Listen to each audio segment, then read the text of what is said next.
Hey, Donald Miller. So it's Wednesday morning, and it is like the 22nd or 23rd. Okay, and yeah, I wasn't gonna make a video today, but I think it is important that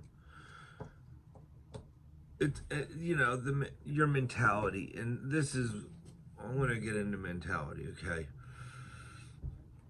how you view this trade is going to dictate how well you adapt to this trade. Okay, and the more you adapt to the trade, the more suited you are to take on more responsibility, to take on a higher leadership role, to learn leadership, to learn how other master electricians think, how they break jobs down, how they build jobs up, and all of this is all important.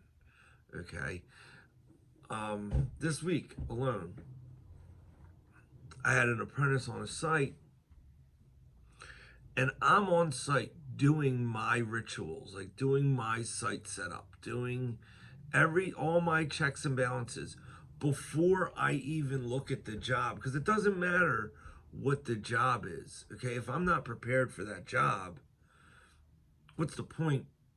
What's the point of looking at it? Okay, so I'm there and I'm unloading and I'm setting up my desk. I'm setting up my desk. I'm setting up material check-in. I'm setting up tool check-in. Okay, and basically what they are is they're tables where throughout the day the guys working can come down and they can pull materials or they can pull tools. But I don't like them intermixed. I want my tools and I want my materials separated. All right. And one of my apprentices is running around investigating the electric, and I see him and I hear the comments he's making, and I pull him aside and I explain to him that I haven't even looked at the electric yet. Why are you? And he gets a little nervous, and he's just like, oh yeah, I just wanted to see. I just wanted to see. But that wasn't the like he didn't do anything wrong. There's nothing wrong he did. Okay, but if the apprentice is looking to become a mechanic, he needs to be paying attention to what the mechanics are doing, not what he wants to do. Yes, he's an apprentice. Apprentices, some of them have such tunnel vision on just the electric that it's almost like an addiction to them, because they're learning how to do electric, so they just want to run right to the electric. But if you're learning how to be a mechanic, a, a good mentor will expose you when you're ready to be exposed. If you're in this trade and you have a mentor above you, meaning you have a licensed electrician within feet of you every day, or at least on the same site, you have a tool there that you can learn from that is far more valuable than anything you're going to see. Okay. So I pulled this guy aside and I'm like, you need to pay attention to what I'm doing. Okay. Look, I didn't even look at the electric yet. I'm like, look at what I'm doing and figure out why I'm doing what I'm doing. Okay. If you want my job, pay attention to what I'm doing. Don't go and try to become a master electrician on your own. And that's kind of what you're doing as an apprentice, and you jump onto these sites and you don't have a clue, and you're jumping in, you're putting your fingers in stuff, like you're kind of trying to be self-taught in a way, or you're trying to at least answer your own curiosities.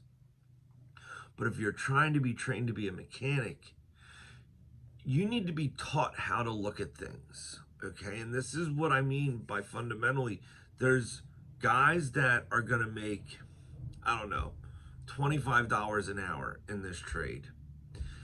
And there's guys that were taught how to look at things that are going to make 50. They're going to double the income of the guy right next to them. And it's because the guy that's making 50 didn't just go and jump into the electric and try to figure things out on his own, but he was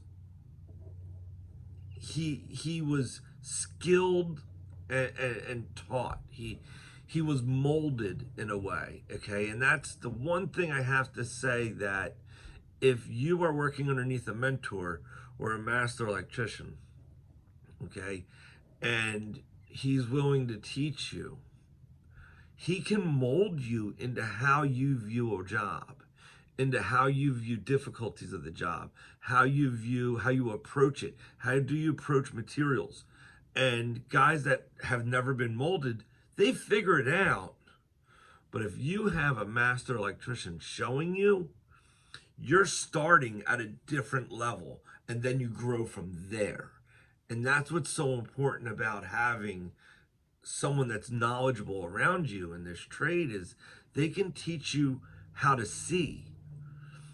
And a lot of people can't see. Like, it can be staring them right in front of them and they don't have a clue what they're looking at. But if you're taught how to see, you can see things that other people don't, and you can break things down easier, and you can set things up easier, and you can shave so much time off of a job. It's amazing. All right. But you have to be taught that. Okay. That's the first side of this video. Okay. And that goes out to my apprentices that are gung-ho about learning this trade. All right. You need to be sculpted. Okay. Your potential is amazing. You have all this raw potential, but you need to be sculpted. And if you're sculpted and you pay attention to the lessons that are being taught to you, you'll become rock stars in the electrical trade. Now, how badly do you want it? And this is what I mean. And I was just having this conversation the other day. If you want to become gifted in this trade, if you really want this trade, if you want to kind of rise in the ranks in this trade, okay, the 9-hour day that's considered work, nothing should ever interrupt that day. Not a doctor's appointment, not your wife, no one. Tell friends, stop calling. That 9-hour day is a special time period if you want to rise in the ranks in this trade. And that time period is you're supposed to be designating yourself to this trade. If you want, dude, if this is a job, don't ignore what I'm saying and just go about it. Like, just turn this channel off, because the people I'm teaching are going to be your boss, and you don't need to hear this. You can just go play with yourself somewhere else. Okay. This 9 hours a day, don't let anything come in the way of it. Nothing. Make sure you use that 9 hours to the best of your ability. Okay. Make sure you sleep, so when you show up for these 9 hours, you're a rock star. Make sure, if you need energy for these 9 hours, you're ready for that energy. Okay. And this is what I mean, because when I entered this trade, I was paid as a day go. And what I mean by that is I was paid as the day goes. Okay. And there, in this trade as a subcontractor, there are day goes.